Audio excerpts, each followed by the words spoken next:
OBD de trouble code description technique circuit de commande du réchauffeur d'air d'admission. Qu'est-ce que cela signifie?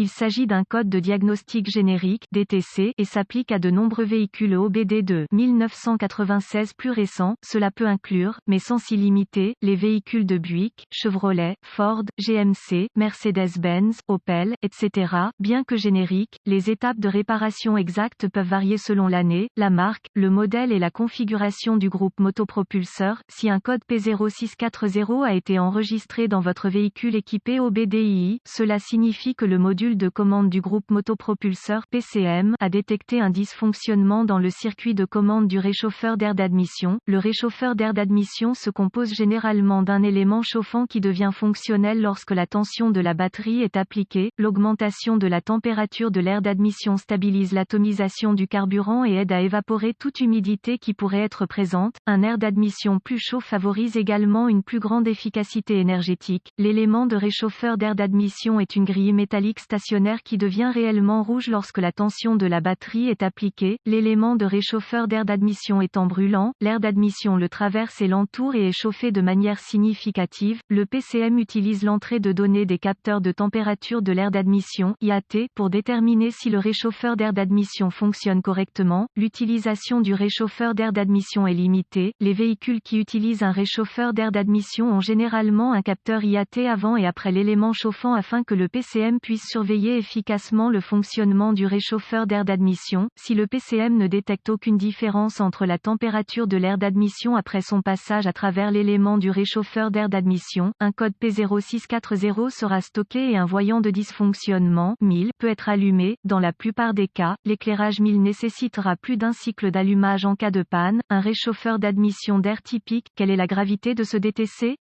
Les codes de température de l'air d'admission doivent être classés comme sévères et traités comme tels. Un code P0640 peut être accompagné de divers symptômes de conduite, en particulier lorsque le moteur est froid. Quels sont certains des symptômes du code? Les symptômes d'un code d'anomalie P0640 peuvent inclure diminution de la consommation de carburant, ralenti irrégulier au démarrage à froid, problème de conduite à froid. Autre code IAT. Quelles sont certaines des causes courantes du code?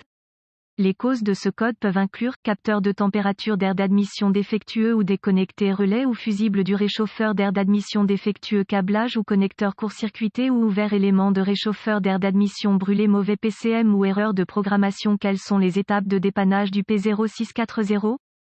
Vous aurez besoin de plusieurs outils pour diagnostiquer avec succès un code P0640, un scanner de diagnostic et un voltomètre numérique (DVOM), ainsi qu'un thermomètre infrarouge avec un pointeur laser seront nécessaires. Une source fiable d'informations sur les véhicules sera également nécessaire. Vous pouvez utiliser la source d'informations sur le véhicule pour rechercher des bulletins de service technique (BST) qui mettent en parallèle le véhicule, le moteur, les symptômes et les codes présentés dans votre situation. Si vous trouvez un BST applicable, cela peut vous aider à diagnostiquer le code P0640 plus rapidement. Utilisez la source d'information du véhicule pour obtenir des organigrammes de diagnostic, des schémas de câblage, des vues de face de connecteurs, des diagrammes de brochage de connecteurs, des procédures, spécifications de tests de composants. Commencez par connecter le scanner au port de diagnostic du véhicule et récupérer tous les codes stockés et les données d'arrêt sur image pertinentes. Notez ces informations au cas où vous en auriez besoin plus tard. Une fois les codes effacés, ensuite, effacez les codes et testez le véhicule jusqu'à ce que l'un des deux scénarios se produise. A. Le code ne se réinitialise pas et le PCM passe en mode de préparation. B. Le code est réinitialisé si le scénario A se produit. Vous avez affaire à un code intermittent et les conditions qui l'ont causé peuvent devoir s'aggraver avant qu'un diagnostic précis puisse être posé. Si le scénario B se produit, passez aux étapes répertoriées ci-dessous. Étape 1. Effectuez une inspection visuelle de tous les câbles et connecteurs associés.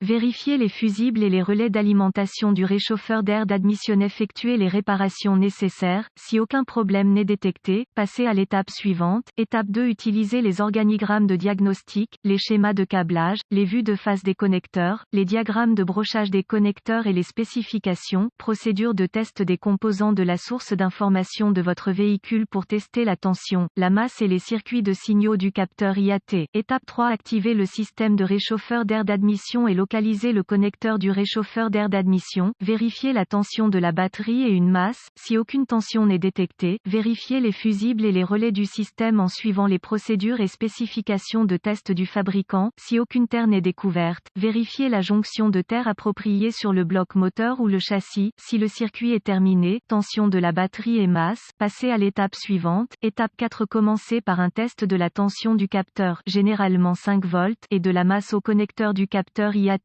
s'il n'y a pas de tension, utilisez le DVOM pour retracer le circuit jusqu'à la borne appropriée du connecteur PCM, s'il n'y a pas de tension sur cette broche, suspectez que le PCM est défectueux, en cas de tension sur la broche du connecteur PCM, réparez le circuit ouvert entre le PCM et le connecteur du capteur IAT, s'il n'y a pas de terre, tracez le circuit jusqu'à l'emplacement central de la terre et effectuez les réparations nécessaires, si la terre et la tension sont détectées au niveau du connecteur du capteur IAT, passez à l'étape suivante, étape 5 utilisez le thermomètre infrarouge pour déterminer la température réelle de l'air d'admission, avant et arrière de l'élément de chauffage d'air d'admission, le flux de données du scanner révélera quelle température, ou degré de tension, est entré dans le PCM, comparez les informations de tension à température, trouvées dans la source d'information de votre véhicule, pour déterminer si le ou les capteurs IAT fonctionnent normalement, si l'IAT et tous les circuits du système sont fonctionnels, suspectez un PCM défectueux ou une erreur de programmation PCM, si le scanner révèle un IAT irrationnel, tel que -38 degrés lorsque la température ambiante est beaucoup plus chaude, soupçonnez qu'une situation de circuit ouvert s'est produite. Les capteurs IAT déconnectés sont courants après vérification, entretien de l'élément de filtre à air.